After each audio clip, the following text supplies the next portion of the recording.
Robert Redford had made his final decision. At 87, battling his own health issues, he was done fighting. The environmental wars, the political battles, the endless phone calls for help. He'd given 60 years of his life to causes that seemed to lose ground every day. But at 3:47 a.m. on September 10th, 2023, his private phone rang one last time. The voice on the other end was 16 years old, crying, calling from a town that was literally disappearing.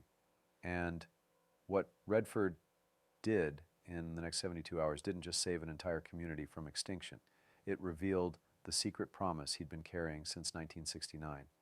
But first, let me tell you about the Robert Redford nobody knew in September 2023. The public saw the Hollywood legend, the environmental icon, the founder of Sundance. What they didn't see was an 87-year-old man who could barely climb the stairs in his Utah ranch house, who spent most days in a wheelchair, his body finally succumbing to decades of injuries from doing his own stunts and years of stress from fighting corporations that seemed to have unlimited resources.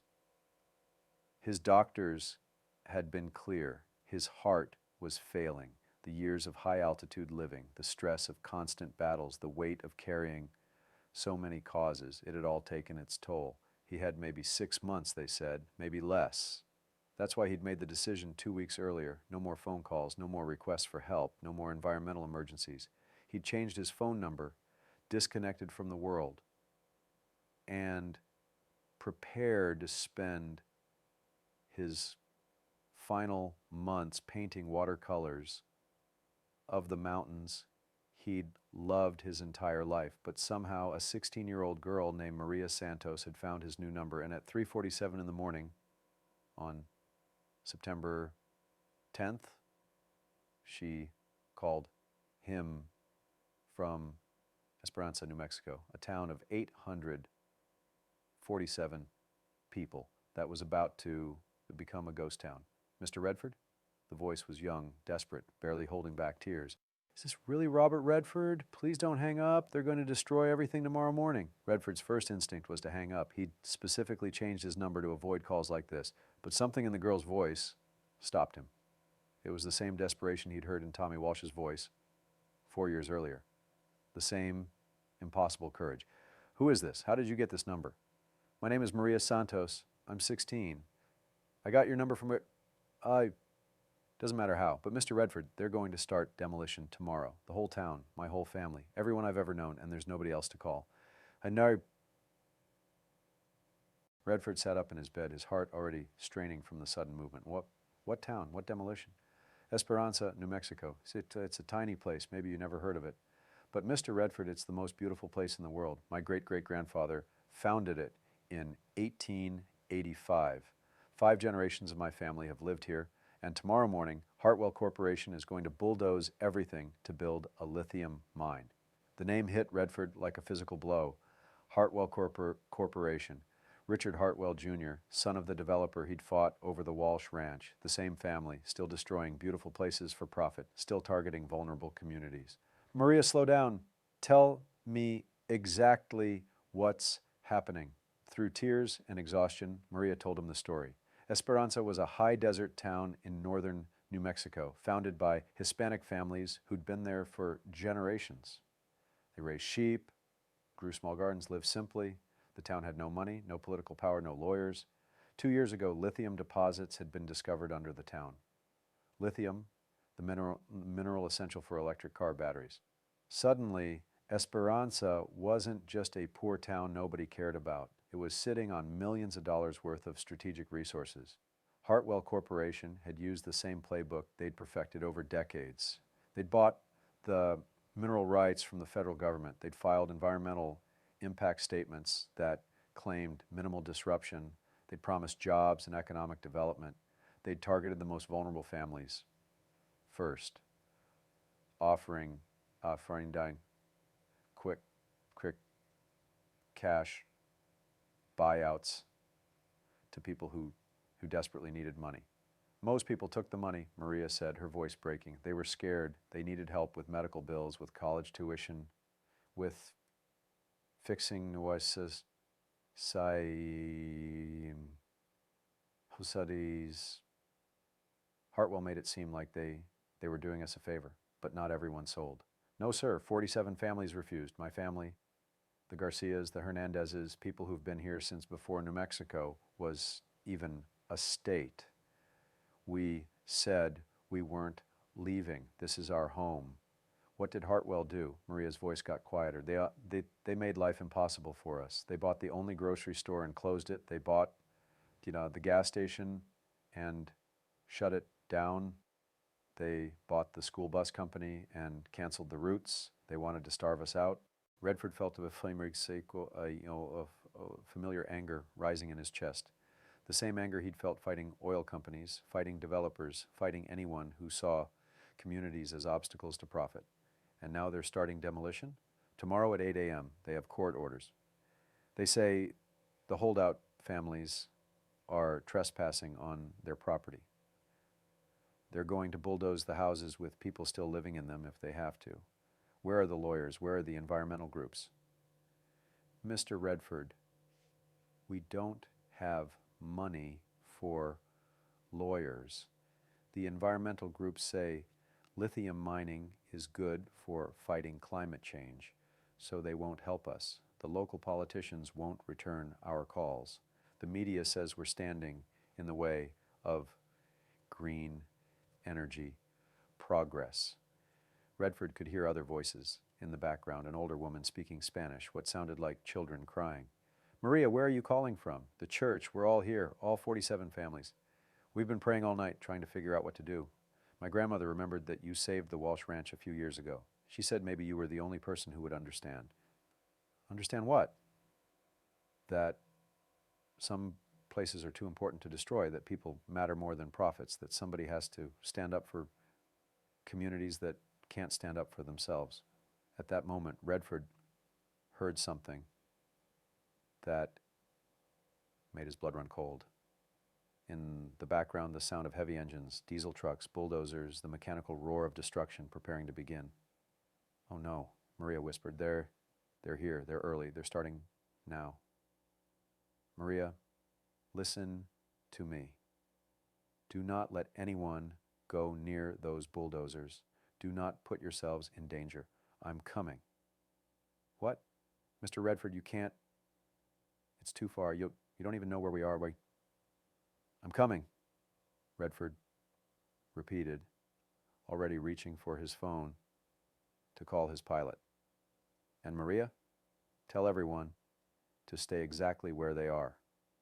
Tell them the Sundance Kid is riding to Esperanza. The next 72 hours would become legend in New Mexico. But they almost didn't happen at all because Robert Redford's heart attack started 30 minutes after he hung up the phone. He was in his garage trying to get to his car when the chest pain hit him like a sledgehammer. His knees buckled, his vision blurred. For a moment, lying on the concrete floor of his garage, Redford thought this was it.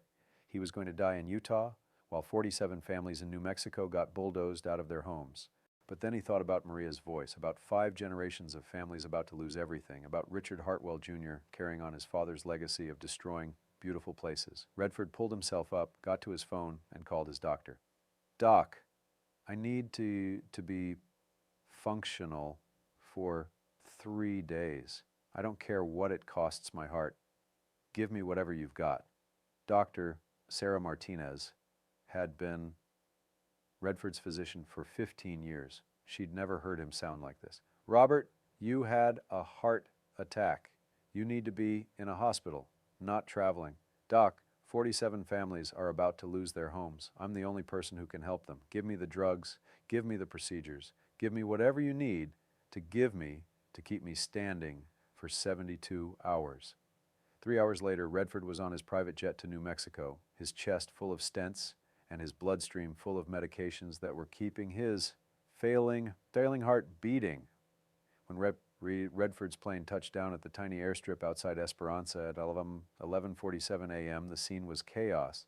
Bulldozers and construction crews surrounded the town. Sheriff's deputies were trying to move families out of their homes.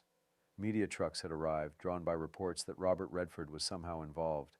But what Redford saw when he got out of the plane made him forget about his heart, forget about his exhaustion, forget about everything except the fight. Esperanza was exactly what Maria had described, a perfect high desert community, adobe houses built by hand over generations, surrounded by mesas and endless sky.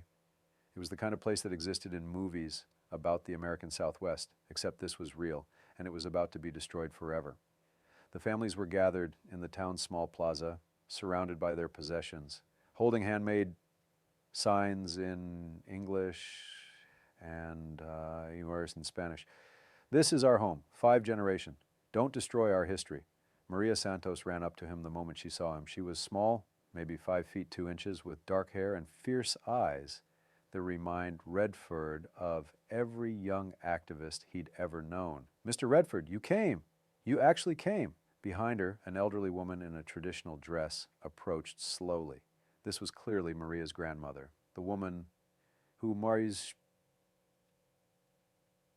had remembered the Walsh Ranch story.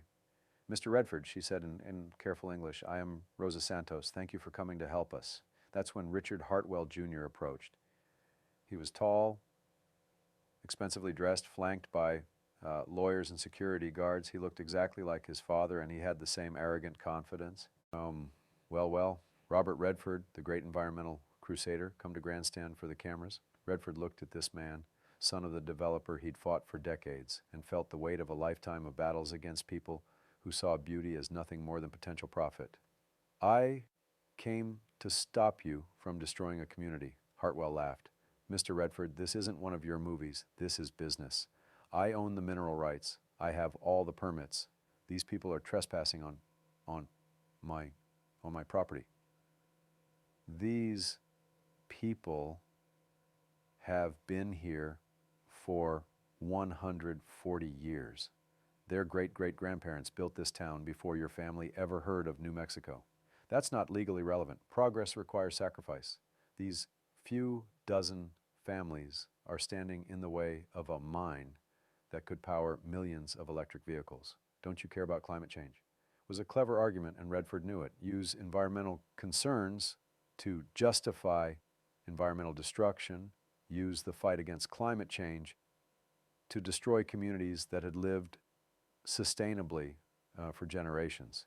I care about climate change, Redford said quietly, but I also care about environmental justice, and I care about communities that have taken care of the land for centuries. Mr. Redford, I respect what you've done in your career, but this is bigger than sentiment. This is about America's energy future. That's when Redford did something that surprised everyone, including himself. He smiled. Not a bitter smile, not an angry smile, but the confident smile of a man who had just realized he held the winning hand. Richard, let me ask you something. Have you ever heard of the Antiquities Act of 1906? Hartwell's confident expression faltered slightly. What about it? It gives the President of the United States the power to create national monuments to protect places of historical, cultural, or scientific significance. This isn't a national monument, Redford. Not yet, but it could be. In fact, I've been on the phone with some friends in Washington this morning. Turns out Esperanza sits on one of the most significant archaeological sites in the Southwest, ancestral Puebloan ruins, some dating back 800 years. Hartwell's lawyers were suddenly very interested in the conversation. There's no record of archaeological significance here, one of them said. Actually, there is, Redford replied, pulling out his phone. I had some archaeologist friends do a quick review of the geological surveys. This entire area is built on a major ancestral settlement. It's been protected informally for generations by the Hispanic families who knew the history, but now it needs formal protection. Redford held up his phone, showing a text message he'd received during the flight. This is from the Office of the Secretary of the Interior. Archaeological teams are being dispatched to conduct an emergency survey. Until that survey is complete, all mining activity in this area is suspended pending potential national monument designation. The silence that followed was complete. Hartwell's bulldozer operators looked at their supervisors. The supervisors looked at the lawyers. The lawyers looked at Hartwell. "This is a stunt," Hartwell said finally, a desperate legal maneuver. "Maybe," Redford agreed, "but it'll take months to resolve, maybe years, and in the meantime, families stay in their homes and their community survives, but Redford wasn't finished, He turned back to Hartwell. "Yeah, Richard, I want to make you an offer. What if, instead of a lithium mine, we built something that would honor both environmental protection and economic development, a renewable energy research center, solar and wind testing facilities, a place where the families of Esperanza could work in the green energy economy without losing their community?" Hartwell looked suspicious. "Who's paying for this fantasy?" "I am," Redford said simply, "along with some partners who believe that environmental protection and economic development don't have to be enemies." For the next hour, standing in the plaza of Esperanza, New Mexico, Robert Redford outlined a plan that was audacious even by his standards. A $50 million renewable energy research facility that would employ 200 people. A cultural center that would preserve and celebrate the Hispanic heritage of the area. By sunset that day, the bulldozers had left Esperanza. Hartwell Corporation had agreed to a 6-month moratorium on mining activity while Redford's proposal was developed. But the real miracle happened that evening in the town's small church when Robert Redford finally collapsed. The medication that had kept his failing heart beating for 15 hours finally wore off. Redford was giving a brief speech to the families, thanking them for their courage, when he suddenly grabbed his chest and fell to his knees. Maria Santos was the first to reach him. "Mr. Redford, someone call an ambulance."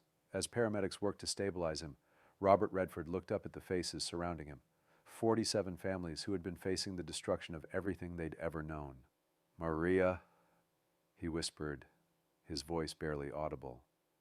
"Did we save it? Did we save Esperanza? You saved us, Mr. Redford. You saved all of us." Robert Redford survived that heart attack, though barely. He spent 3 weeks in intensive care in Albuquerque, New Mexico. When he was stable enough for visitors, the first person to see him was Maria Santos. "Mr. Redford, I brought you something." She handed him a small wooden cross carved by hand. "My great-great-grandfather made this when he founded Esperanza in 1885. My grandmother wants you to have it. Maria, I can't accept this. It's too precious to your family." "Mr. Redford, you're part of our family now. You're part of Esperanza forever." 6 months later, ground was broken on the Esperanza Renewable Energy Research Center. The facility became a model for sustainable development in rural communities across the American Southwest. Hartwell Corporation, faced with federal archaeological protection orders and a better alternative, agreed to sell their mineral rights to a conservation trust. The community of Esperanza not only survived, it thrived. But the most important change was in the children, kids like Maria Santos, who had seen their community almost destroyed and then saved by the courage to make an impossible phone call. They grew up understanding that ordinary people can do extraordinary things when they're brave enough to ask for help. Robert Redford lived 2 more years after saving Esperanza. He died peacefully at his Sundance Ranch on September 16th, 2025, surrounded by family and friends. At his funeral, speakers included presidents, actors, directors, environmental leaders from around the world. But the eulogy that made everyone cry was delivered by a young woman who had once been brave enough to call a stranger at 3:47 in the morning. Maria Santos, now 18 and heading to college on a scholarship from the Redford Foundation, stood at the podium and told the story of that phone call. "Mr. Redford taught me that heroes aren't people who never feel fear," she said. "Heroes are people who feel fear and make the call anyway, who take the stand anyway, who show up anyway." He taught me that the most important phone calls are the ones you make when everything seems impossible. And the most important promises are the ones you keep, even when it might cost you everything. Today there's a statue in the main plaza of Esperanza, New Mexico. It shows an elderly man in a cowboy hat standing with his hand on the shoulder of a young girl. The inscription reads, Robert Redford and Maria Santos, September 2023. Some phone calls change everything. The Sundance Kid rode to Esperanza one last time, and he made sure the town would never disappear. Because sometimes the most important thing you can do is answer the phone when a 16-year-old girl is brave enough to call you at 3:47 in the morning and ask you to save the world. Robert Redford understood that some promises are worth dying for, and some phone calls are worth living for. The call from Esperanza was both.